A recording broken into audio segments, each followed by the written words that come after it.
In the Nguru village, there lived a boy called Uzo.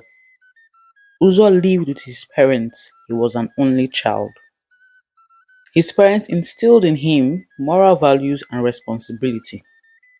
When he was young, he was a bright and intelligent child. As he grew older, he helped his parents in the farm. He was an obedient and respectful child. When Uzo became a teenager, he started following new friends, Bossa, Deji, and Efyok. They became very close friends. He would spend a lot of time with them. They would always be playing games at the market square. Because of this, Uzo did not have time to help his parents. His mother complained about this. She said it is not that she didn't want Uzo to have friends, but that Uzo should not allow himself to deviate from his upbringing. He was a good boy, one who loved to help his parents. Now he spends all his time playing. Uzo did not like this. One day, as Uzo's mother was coming back from the market, she came upon Uzo and his friends harassing a young boy. They took the boy's cowries and beat him up. Uzo's mother was very furious. She scolded Uzo and warned him to keep away from Bossa, Deji, and Efyok. She told him that they were a bad influence on him and would put him in trouble.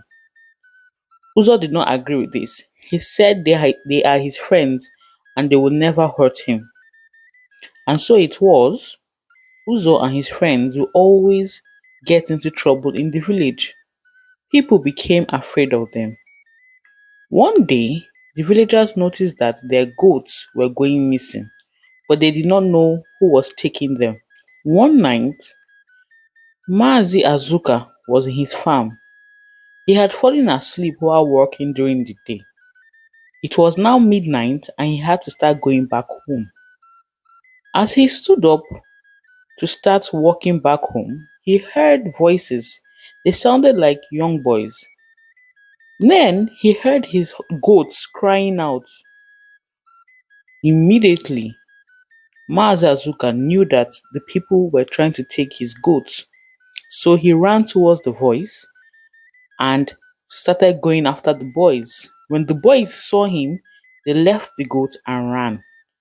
Maazazuka pulled out his arrow and bow and struck one of them. The boy fell down immediately. When Maazazuka got closer to the boy, he recognized the boy as Uzo. Uzo was lying down on the ground, and then he woke up. He looked around. He was in what looked like a farm to him. He looked left, he looked right, but he could not see anything. He couldn't see his friends. In fact, he could not see anyone. Then he heard a man crying. The man was kneeling down with his face covered. He was weeping. Uzo stood up and walked towards the man. When he got closer to the man, he asked the man, "What is it? Why are you crying?" The man, without raising his head, said, "It's my son. He wants to enter the fire." That's when Uzo saw the large fire at the center of the farm. In front of the fire was a boy. He was walking towards the fire, as if he wanted to enter the fire. This surprised Uzo, who could not believe what he was seeing. How can somebody walk towards fire knowing it can burn them? Uzo called out to the boy, but the boy did not respond. The father, who was still kneeling down and crying, said, "It's no use. He will not answer." Uzo called out to the boy again, but still the boy did not respond. Then Uzo looked at the man and said, "Stop crying. Let me go and get him. I will get him and bring him back." As Uzo was about to leave, the man grabbed his hand. Uzo looked down at the man's hand, then looked at the man's face. As the man turned slowly, Uzo saw his mother's face. Her eyes were red, her face was haggard. And kneeling down, she looked at Uzo and said, "My son, do not enter that fire."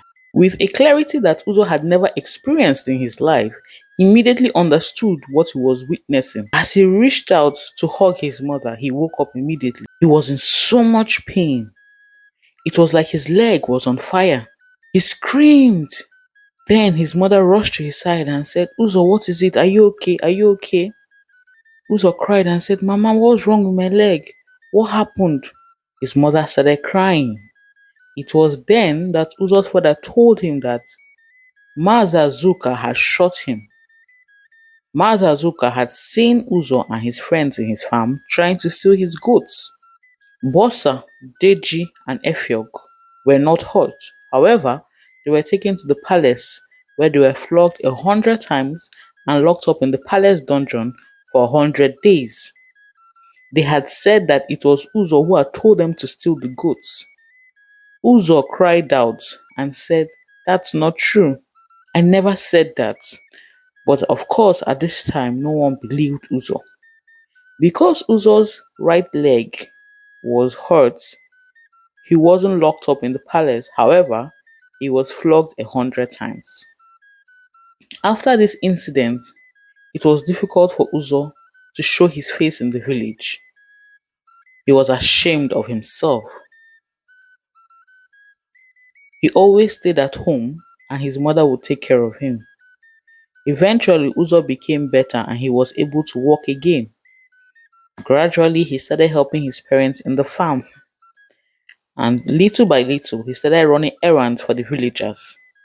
At first, it was difficult for them to trust him, but with time, he gained their trust. He was back to the old Uzo that they knew, the respectful and kind boy. Thank you so much for listening to this episode. Let us know in the comment section what you thought about this short story. As a parent or as a child, if you're going through this type of difficult situation, please leave in the comment section to encourage others. Thank you so much for the support, for the love. Take care until next time. Bye.